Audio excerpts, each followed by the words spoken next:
good as I can be. I'm here with Jack Knox, none other. We're at the national finals. We're reporting semi-live from Farm Diggity. Jack, thanks for meeting with us. You've been around the trials for years. How many years? Oh, it's hard to tell when I first started. I didn't really trial a lot before I come to America. I was kind of just in the novice classes and got kind of started in it. But ever since I came here, I would say, so that's a way back 1971.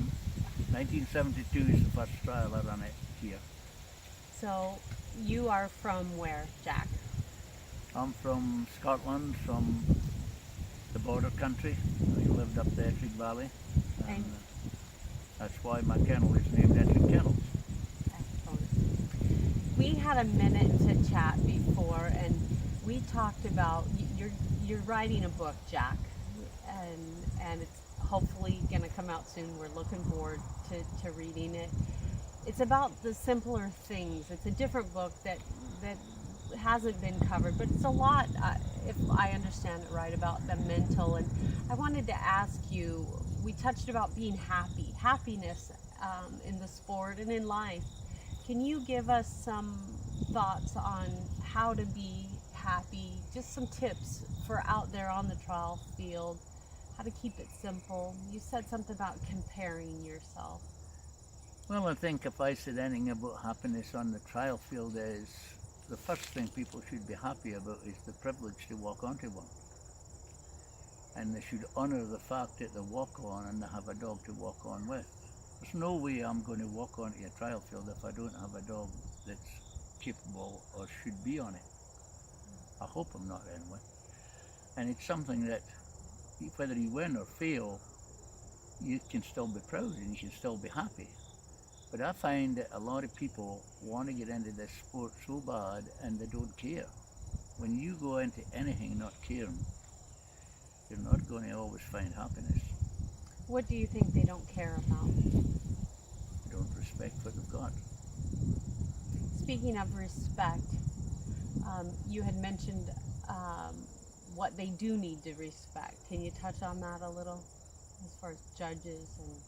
Well, I think you have to respect everything that's there on the trial field. You respect the people that give the place for a start.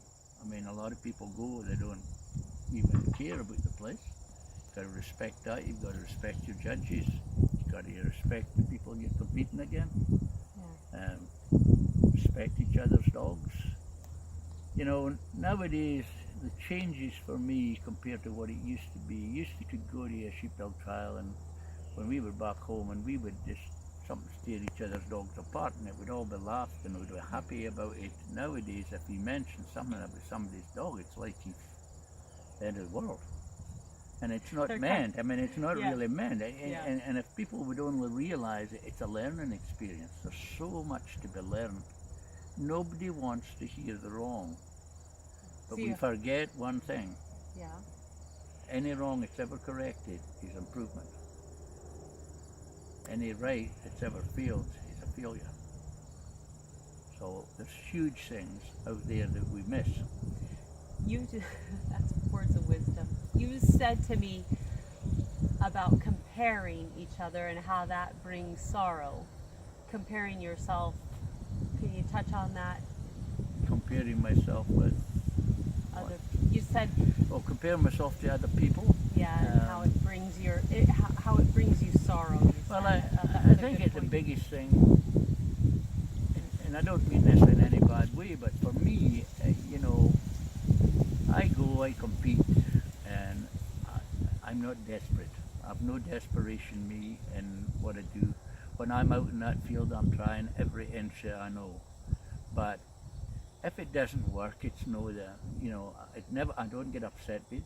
I want to walk off the field as happy as I walked on. I'm not always that happy, but I mean, I try to be, and I try to respect the fact that I've had the chance to go on there and do it. And when things don't work, it's nobody's blame but mine. And so it all this comes from that. And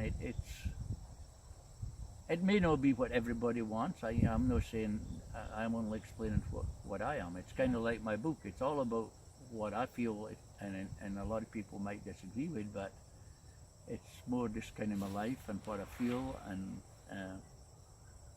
hopefully it'll help somebody. And the book actually was done, this is maybe an interesting part.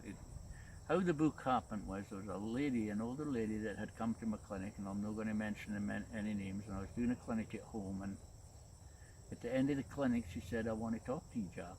And I said, "Well, talk away." And she said, "No, you've had a long day." She said, "I want to talk to you on your own." So we kind of waited till people left, and she said, "You know, I went and talked to Kathy, and I've asked her if it would be okay to ask you this." And she said it would. And I said, "Well, ask away, what is it?" She says, "Well, you know, you've taught us so much, and we were all talking about it, but we know that you've a lot more you can tell us." So she wanted you to do the So book. they're wondering if I would write a book. Nice.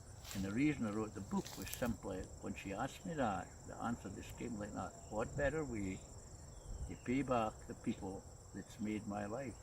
So Speaking of that's what the book is about. Speaking of the people that made your life, I can tell that your heart is close to your father. He taught you a lot. You were telling me a little bit about him in a lesson and how it relates to a dog, how he treated you, and what you want from a dog. Do you remember that? About this? Yeah, I think the way I would explain that would be, that is what I call true respect.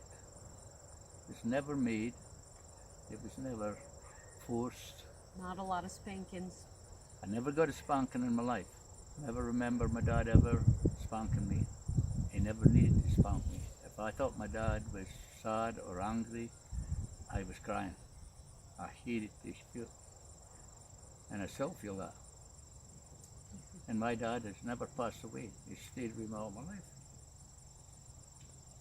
And that's what you want from a dog?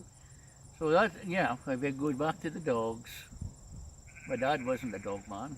I mean, he had dogs, but I mean, I wouldn't call him a dog man or a shepherd. But through that, that's what I want of my dog. I want my dog to think the same of me as I think of my dad.